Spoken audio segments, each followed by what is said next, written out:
Hello friends, स्वागत आहे तुमचं डिअर लाईफ या यूट्यूब चॅनलवरती. तर मी आणि मम्मी आम्ही दोघेही आलेलो आहेत आपली सेहत बनवायला, म्हणजेच गन्ना ज्यूस प्यायला. बाहेर काम होतं तर म्हटलं चला गन्ना ज्यूस प्यावं. घरी येऊन मग थोडं साफसफाई काढली तर हे आधीचं असं ठेवलं होतं, त्यानंतर नीटनेटकेपणाने व्यवस्थित असं सामान लावून ठेवलेलं आहे, जेणेकरून म्हणजे कुठलीही वस्तू कुठेही जाणार नाही आणि दिसायला व्यवस्थित दिसणार.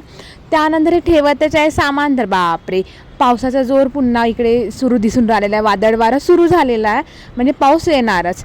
आणि इकडे बाहेर आम्ही सगळे बसलेलो होतो, मम्मी आपले ड्रायफ्रूट्स खाऊन राहिलेली होती. तर त्यानंतर काही क्षणातच जसं पावसाने सुरुवात झाली, लाईट पण गेलेली होती वाऱ्यामुळे. मग म्हटलं पाऊस पण आहे, मस्त असं गरमागरम चाय बनवावं. तर सगळ्यांसाठी मग चाय बनवलं. लाईट पण गेली असल्यामुळे मग अंधारामध्ये चाय बनवावं लागलं. मोबाईल असल्यामुळे फ्लॅशलाईट होताच सोबतीला. त्यानंतर सायंकाळला होता प्रोग्राम घराशेजारी, तर हळदीचं जसं प्रोग्राम होतं इथे आम्ही सगळे आलेलो होतो. आजीने मग ते अहेर जे म्हणतात ते दिलं त्या काकूला. त्यानंतर दुसऱ्या दिवशी होतं लग्न.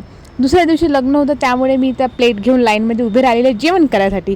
एवढं भयानक माहोल रे बाबा, जेवणासाठी काही विचारूच नका. The next day.